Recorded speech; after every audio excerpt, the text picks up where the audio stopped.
I knew something was off the second Sarah stepped through the front door. It was late past midnight and the key fumbled in the lock for longer than it should have. I heard the mechanical click, the soft creak of the hinges, and then her heels tapping lightly against the hardwood entryway. She came in quiet, like someone who didn't want to be noticed. I was already home. Had been for hours. From where I sat, in the dim corner of our living room, I could just barely make out her silhouette in the hallway. She didn't see me at first. I hadn't turned on a single light. Just the blue glow of the street lamp filtering through the curtains and the low hum of the refrigerator from the kitchen filled the house. She wasn't expecting to be observed. And that's when I saw it. A hoodie. Not mine. It was flung across the back of the sofa, dark gray with white drawstrings and a designer logo I didn't recognize. She paused when she saw it, almost like she'd forgotten it was there. Her hand hovered over it for a second, then she grabbed it quickly, folding it in a motion far too urgent to be casual, and shoved it into the coat closet. Not a word. That's when I cleared my throat. She spun around. Jesus, Lucas, you scared me. Her hand clutched her chest like it would keep her calm. Why are you sitting here in the dark? I couldn't sleep, I said. My voice was even. Too even, maybe? She smoothed her hair and adjusted her purse strap like she was trying to recompose herself. The party went longer than I thought. You know how Marty is. His backyard setups always turn into all-night things. Marty's party? I repeated. Yeah. I told you, right? My boss invited a bunch of us over. Very casual. We had some wine, people from my department showed up, it was chill. She said it fast, like reciting from memory. Like something she'd practiced in the car. I figured you'd be asleep. That was her closing line. A pivot. I didn't say anything. I just looked at her. She filled the silence with more words. Sorry, I didn't text again. My phone died. You know how those big houses in the suburbs are barely any signal, and I forgot my charger. Anyway, I'm beat. She started toward the bedroom, pulling off one earring as she walked. That was when she caught the scent. Or maybe I caught it first. I couldn't tell anymore. Cologne. Not cheap stuff either. Something woodsy, expensive. Clung to the hallway air like it belonged to the walls. I followed her with my eyes but stayed seated. She was out of sight when I stood and walked into the kitchen. That's when I noticed the glasses. 2 wine glasses on the counter. One had the faintest trace of red wine still pooling at the bottom. The other? Lipstick. Not her usual shade either. A deep Berg asterisk and Y. She didn't wear that. She hadn't worn lipstick at all when she left tonight. And she certainly hadn't mentioned anyone coming back here with her. I stood there for a long time, just staring at them. My pulse was slow but steady, like I was in a fog. I didn't touch anything. Didn't need to. I pulled out my phone and took a picture. Then another. Then one of the hallway closet, the hoodie visible through the slats. The timestamps would help later. I walked past the kitchen into the bathroom and grabbed her fitness tracker from the charger. She always wore it unless she was showering or sleeping. I synced it to the app we shared and opened the location log. She had stopped for 20 minutes at a Shell gas station near the I-90 exit, not on the route to Marty's. Then a 2-hour gap before she pinged again, not at Marty's address. Somewhere else. A neighborhood I didn't recognize. Another photo. Later, after she had showered and gone to bed, mumbling something vague about a new Chardonnay and Marty's golden retriever, I pulled up her Instagram stories. Nothing posted. Odd for someone who always took pictures of wine glasses and party decor. I scrolled back to older posts. A picture from 3 months ago. Her coworker's birthday. A man in the background, a half smile, arm around her shoulder, barely cropped out. I remembered that face. I'd seen it before. The same guy she once called Trevor by accident when talking to me. She laughed it off at the time, you know, from that show we watched, but I never found the joke funny. The more I thought about it, the more I realized just how much I'd ignored. Or maybe dismissed. The sudden uptick in work events. The new gym bag she kept in her trunk. Her sudden interest in kickboxing even though she never came home with so much as a sweat stain. The perfume she'd stopped wearing for me now suddenly sprayed before networking dinners.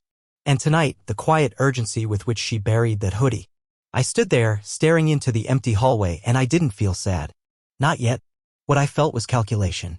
The kind that settles into your bones when your world starts to make sense again, not because things are right, but because you finally stopped lying to yourself.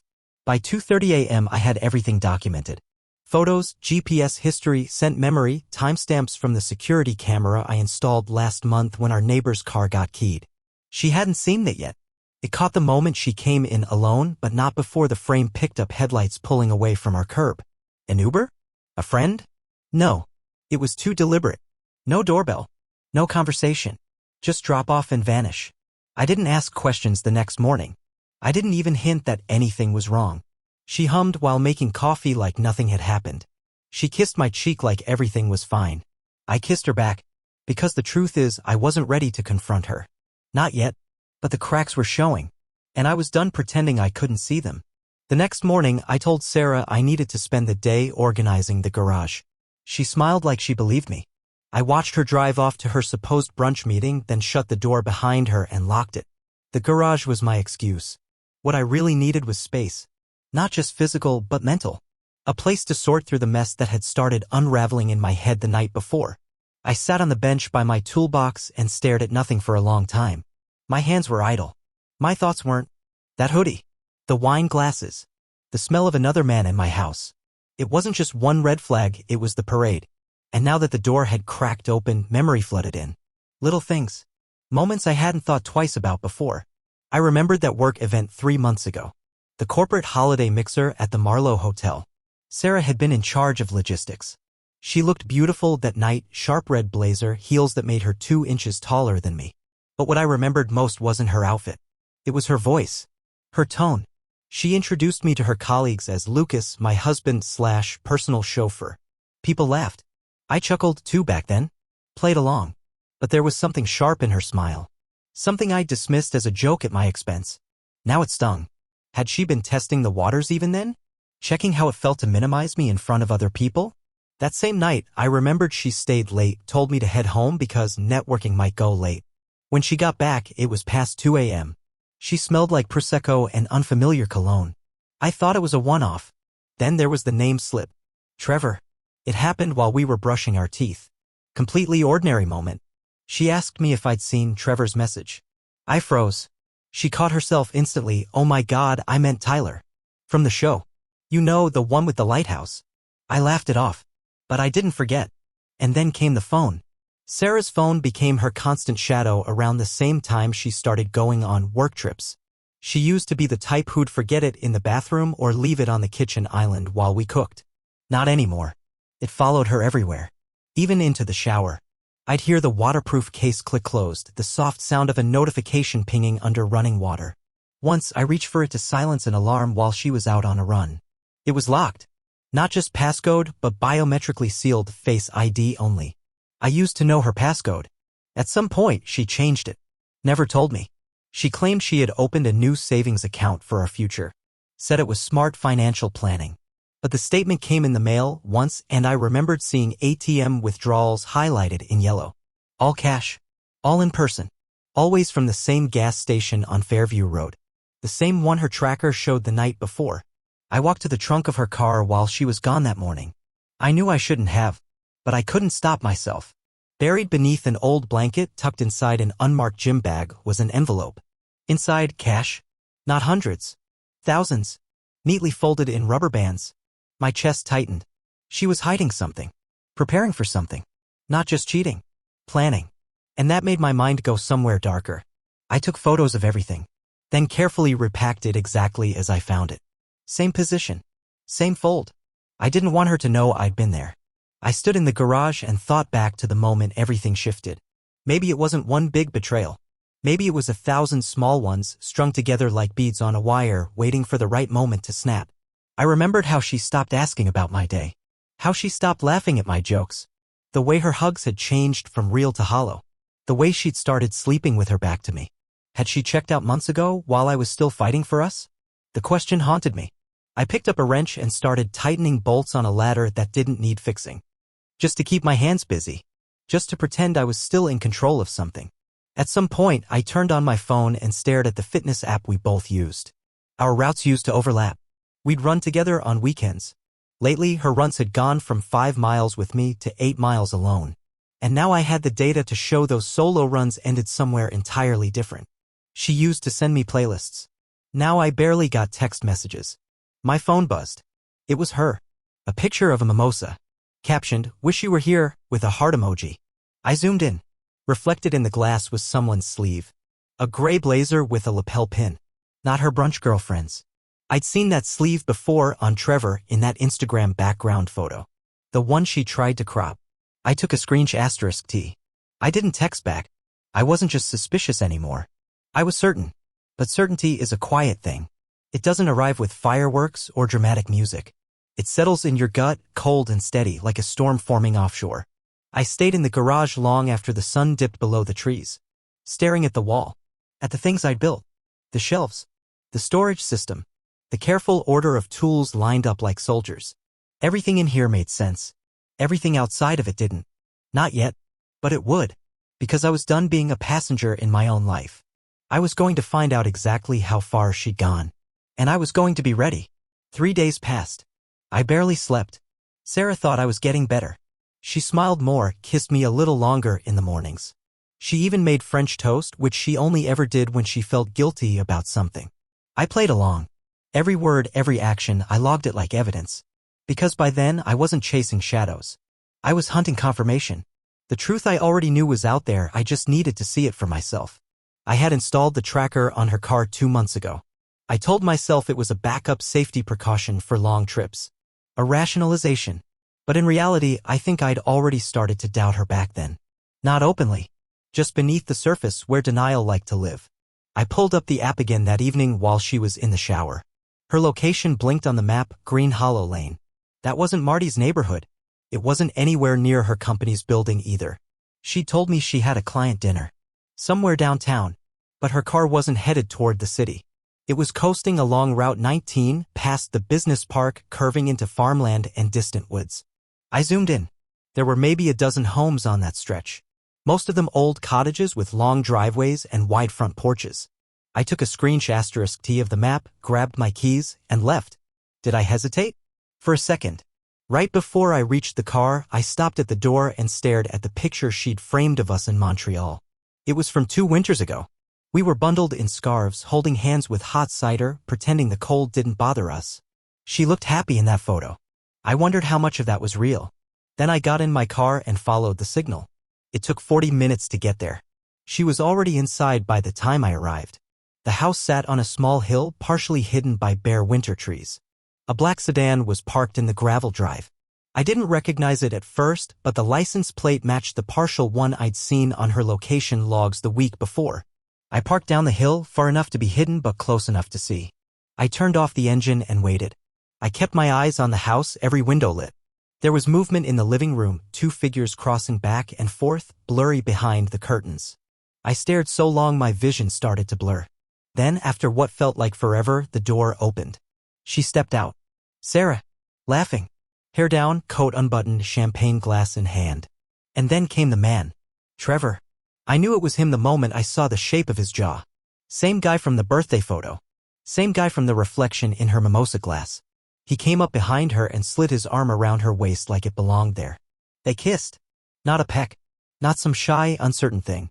A long, familiar kiss. The kind that belongs to 2 people who've done it 100 times. I felt nothing at first. Just numb. Like watching someone else's life through a window. Then came the heat in my chest. Slow and rising like a furnace door opening inside me. They clinked glasses. Laughed again. Then she handed him a folder. I squinted, adjusting the zoom on my camera. I couldn't make out the label, but it looked thick. Documents. Several pages. He flipped through them briefly and nodded. They toasted again. I recorded the whole thing. The video wasn't shaky. My hands were steady. I don't know how. Maybe because the worst part wasn't the betrayal, it was how routine it all looked. Like they'd done this before. Like this was normal for them now. At one point, she leaned on his shoulder and looked out across the trees. I wondered if she'd thought about me at all in that moment. Wondered if she realized I was probably home setting the table for dinner. Or maybe she thought I was still that clueless, smiling husband who didn't notice the red flags. She had no idea I was parked 150 feet away, watching the world she built behind my back. When they finally went back inside, I kept recording until the door clicked shut. I sat there for another hour, engine off, no music, no thoughts loud enough to hold. I didn't cry. I didn't scream. I just stared at that house. At what had become of my marriage. This wasn't suspicion anymore. This wasn't doubt or paranoia or I'm just being careful. This was betrayal. Planned. Executed. Celebrated. She'd crafted an entire second life while I was still living in the first. When I got home, I uploaded the video to a secure drive. I timestamped the footage. I cataloged it under a folder I labeled simply June. That was the month everything began to feel different. The first trip she extended without notice. The first time she missed my birthday. June was when I started losing her. I played the video back once before bed. Just once. Just to make sure I hadn't imagined any of it. I hadn't. She'd picked him. Chosen him in public. In private. In celebration. And now that I had the truth, the only question left was what I was going to do with it. Because part of me still wanted to confront her. To look her in the eye and ask how she could sit across from me night after night and smile like nothing was wrong. But another part, the quieter, more strategic part, knew that it wasn't time yet. Not for confrontation. For leverage. For understanding just how deep the rabbit hole went. Because now that I had seen the face of the man she'd given herself to. Now that I'd seen the lie in action. I knew this wasn't just about cheating. This was about dismantling the life we built. And I wasn't going to let her do it in secret. Not anymore. By the next morning, the video was locked in 3 encrypted backups. Sarah moved through the house like everything was fine, pouring coffee, humming to herself, even mentioning a weekend spa retreat for work bonding. Her eyes sparkled when she spoke like someone excited for a vacation she didn't deserve. I nodded along, smiled when expected, said all the right things, because I had seen what she thought I never would, and I wasn't about to tip her off. That afternoon, I dusted off an old email account I hadn't used since grad school. It was one we both used when we were house hunting or registered on a shared laptop she forgot existed. The password was still saved. When I logged in, I didn't expect much. But then I saw the drafts folder. And everything changed. The first message was to a divorce attorney. Subject line, discreet consultation, urgent. The body was short but deliberate. She introduced herself, emphasized emotional volatility in the household, and used phrases like narcissistic tendencies and potential endangerment to minor child. Our son. She was building a case against me. I scrolled further. She had written responses to potential questions, scripts, really. Fake anecdotes about me yelling during dinner, grabbing her wrist in arguments, refusing to let her leave the house. None of it true. Not even close. She wasn't just preparing for divorce. She was planning character assassination. I clicked into an attachment titled Journal Pages, scanned. What I saw made my stomach turn. Fake journal entries, dated and signed with my name. Scribbled with shaky handwriting meant to look like emotional breakdowns. I hate her. I hate what she's done to me. And worse, sometimes I wish she would just disappear. The world would be better without her. She forged my handwriting. She was fabricating a version of me to show the court. Another file was labeled Voice Memos, Samples. I opened one. It was my voice. Chopped, stitched together from old messages and voicemails. It said things I never said. Rage-filled clips. Sarcastic jabs out of context. Reassembled until they told a story I didn't recognize. A voice memo that made me sound dangerous. Unstable. I backed out of the files, breath catching in my throat. The weight of it settled in my chest like lead. This wasn't paranoia. This wasn't just a cheating spouse. This was calculated demolition. And then I found the email that chilled me to the bone. Sent to someone named Layla M. It was dated 2 weeks ago. Sarah had written, I need your help. If you can confirm what we talked about on the 5th, that you saw him yelling, slamming the fridge door, storming out, I can use that. No need to testify in court. Just a written statement. Layla had responded. Are you sure? I feel weird about this. He didn't seem dangerous to me, Sarah. Sarah's reply. You said it yourself, he's intense. Just put that into writing. I'll handle the rest. I stared at the screen, mouth dry. She was fishing for false testimony, coercing witnesses, using emotional pressure to rewrite our marriage. She wanted to destroy me on paper, in court, on record. But what she didn't know was that Layla had already talked to me.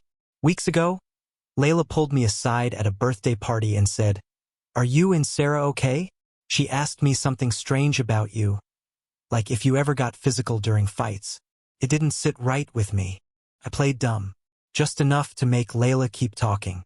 We talked for 15 minutes. I recorded every word. Now, with that email and the voice memo Sarah sent her, I had both sides of the conversation. It wasn't just her lies. It was her manipulation. That night, I didn't sleep. I watched the house instead.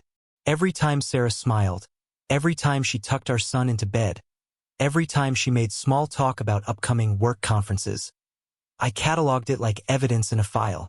She thought she was winning. She thought she had the jump on me. She had no idea how much I already knew. The next day, I set up a meeting with two professionals. A family lawyer who specialized in high-conflict custody cases, and a private cybersecurity analyst recommended by a friend in IT. The lawyer, Michelle Grant, had the sharp eyes of someone who'd seen war. She didn't flinch when I showed her the memos. "She's setting up a parallel narrative," she said. "Standard playbook when they want full custody and a financial edge. But the forged journals? The voice memo manipulation? That's perjury waiting to happen." The analyst, Joel, was younger, quiet, methodical. He nodded along as I showed him the doctored memos. "She's using AI clip splicing, low-tier stuff. I can reverse it, prove audio tampering in court." That evening, I opened the closet and stared at the hoodie again. Felt like a relic now. The beginning of the end. I took it out and sealed it in a bag. Not because it was evidence, but because I didn't want to see it anymore. Sarah came in while I was cooking dinner. She leaned against the counter, sipped her wine, and said, "You've been in a good mood lately. Feels like we're turning a corner." I looked at her and smiled. "Yeah," I said. "Feels like that, doesn't it?" I knew I had more work to do, more digging, more traps to lay. But that moment, that calm before the storm, I remember it. Because for once, I wasn't the one being blindsided. I was the one building the case. I started executing my plan in silence. Everything I'd gathered so far, the GPS data, the videos, the forged evidence, the fabricated testimony, was organized into color-coded folders on an encrypted external drive. I labeled it Project Halcyon. Not because I was clever, but because I needed to call it something that made it feel distant, clinical, like it belonged to someone else. Joel, the cybersecurity analyst, began working immediately. Within 48 hours, he sent me a digital audit proving voice memo tampering. The original recordings, clips Sarah had pieced together, were traced back to old voicemails she'd stored on cloud backups. Joel overlaid the timestamps and even demonstrated how the waveform distortions aligned perfectly with standard AI splicing software. He also retrieved emails she thought were deleted. A conversation with her financial advisor caught my eye. "Once the transition is complete, I'd like the assets moved into the shell account under the Westbridge address. No paperwork sent home." She was hiding funds. Meanwhile, Michelle, my attorney, began drafting an emergency custody motion. We weren't just preparing for divorce, we were preparing for battle. Michelle explained we'd file preemptively, bypassing the narrative Sarah had been trying to control. Our evidence wouldn't just defend, it would indict. I took a week off work. Told Sarah I was burned out and needed a mental reset. She encouraged it naturally. Probably thought it aligned perfectly with the unstable image she was crafting behind closed doors. That week, I visited every place I needed leverage. First, my business. Sarah had partial access, just enough to cause damage if she ever got vindictive. I contacted the co-founder and quietly revised the corporate charter. Her administrative rights were revoked. Any attempt to access the accounts now required two-factor authentication tied to my biometric ID. Second, our bank. I moved the bulk of my funds into a protected trust, shielded under the name of our son, with contingencies written to revert to him at age 18. I didn't need Sarah's signature. I just needed to make sure she couldn't touch it. Third, the daycare. I scheduled a meeting with the director and disclosed everything, truthfully, carefully, and with documentation. Not because I expected a problem, but because I needed allies in the places she might try to *p******nise later. If Sarah claimed I was unstable, they'd already know the truth. Then came the hardest part, HR. Sarah's firm had a pristine reputation, one she flaunted at every dinner party and networking event. She was on track for a major promotion, director of strategy for the entire North Division. A position she'd been campaigning for, schmoozing over, grooming herself toward like a polished political candidate. She was set to give a keynote speech the following Thursday. Internal memo said 11 a.m., conference room B, followed by press photos and board congratulations. I had a plan. 2 days prior, I had Joel and Michelle compile a sealed dossier. It contained the following: proof of internal fraud, diverted funds used for personal luxury travel, marked as client entertainment, email transcripts where Sarah badmouthed the board and referred to the CEO as out of touch and replaceable. *TS from private messages outlining strategies to secure long-term alimony, no matter how the case lands. Her fabricated memos and audio files, with expert annotations confirming tampering. We sent it anonymously to Sarah's HR department, time-stamped, notarized, and hand-delivered. We didn't expose her publicly. We let the walls close in quietly. The morning of her keynote, I packed my son's lunch like any other day. She came downstairs wearing a navy blue dress I'd never seen before. Tailored, immaculate. She kissed my cheek. "Wish me luck," she said, lifting her coffee. "Always," I replied. At 11 a.m., she stepped onto that stage with a smile. By 11:17 a.m., she was pulled aside by HR. I watched it unfold via the live stream link embedded in the company's intranet, a link I accessed thanks to Joel's quiet work behind the scenes. She disappeared from the stage mid-sentence, confused, blinking like a deer in headlights. No fireworks, no scandal, just silence. Behind the scenes, the HR team launched a quiet audit. She wouldn't know about it until it was too late. Her emails were flagged. Her promotion was paused. Her laptop was cloned. And I didn't have to lift a finger. That evening, she came home early. Her heels were in her hand. Her makeup smudged just slightly. "Weird day," she muttered. "Tech issues. Conference got cut short." I nodded. She poured wine. I cooked dinner. We talked about the weather. Because now it was her turn to be watched. Her turn to be recorded. I wasn't doing this out of revenge. I was doing it because she tried to erase me. Not just from her heart, but from our family, our finances, our future.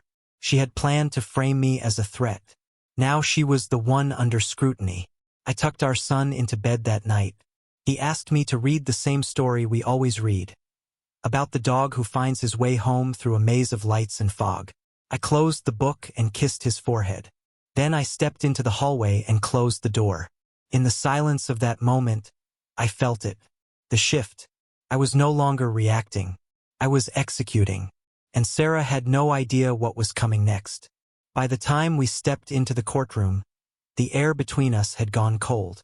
Sarah sat across from me in a slate gray suit, her face painted with professional calm. Her new attorney, a high-profile name she must have hired last minute, flipped through a binder filled with lies. She thought she still had a winning hand. But that was before Michelle presented our counter-evidence. We started with the email logs, clear proof Sarah had falsified communication, solicited false testimony, and doctored audio recordings. Joel took the stand next. Calm, precise, and devastating. He explained the voice memo manipulation, laid bare the tools she'd used, and showed the original recordings she'd cut from. Then came Layla. She testified under oath about the pressure Sarah had applied, the false statements she was asked to sign, and her growing discomfort. "It felt like I was being asked to help frame someone," Layla said, her voice shaking. Sarah didn't even look at her. By the second day, her carefully constructed persona began to crack. Her attorney tried to pivot, to paint me as paranoid, controlling, but the evidence was overwhelming. A court-ordered psychological evaluation backfired when the specialist testified that Sarah displayed manipulative behavioral patterns and tendencies consistent with calculated deception. Her attorney requested a recess. By the end of that week, he filed a motion to withdraw representation. When the judge finally spoke, the words cut deeper than anything I could have said. He awarded me full custody, mandated psychological counseling for Sarah, referred elements of the case to the district attorney for potential fraud and perjury charges. Sarah didn't say a word. Not during the verdict. Not during the final statements. She just sat there, staring straight ahead as her empire quietly collapsed around her. I didn't celebrate. There was no victory dance. No triumphant declaration. Just a deep, hollow exhale as I carried my son's overnight bag to the car and drove north, away from the city. We moved into my grandparents' old farmhouse, a place untouched by betrayal or strategy. The air smelled like pine and memory. The porch creaked with familiarity. It was quiet. Beautifully, intentionally quiet. The first few weeks were an adjustment. My son asked questions where mommy went, why our house was different, but kids are resilient. He found joy in little things, painting old walls, collecting leaves, chasing the neighbor's chickens. We cooked pancakes on Sundays, built forts in the attic, played card games by lamplight. I got rid of my smartphone, replaced it with a flip phone, deleted social media, bought a notebook and started writing again. Not about Sarah, not about the past, just thoughts, ideas, simple things. Sarah never showed up for her court-ordered evaluations. Her legal representation disappeared soon after. I stopped hearing her name. Even the scandal at her firm fizzled into silence. And I didn't look back. Peace didn't come all at once. It wasn't loud or cinematic. It came in the form of slow mornings and quiet dinners, in the rustle of leaves and the rhythm of routines, in knowing that my son was safe, that I was safe. What remained wasn't anger. It wasn't revenge. It was a silence so steady and full that it finally felt like home.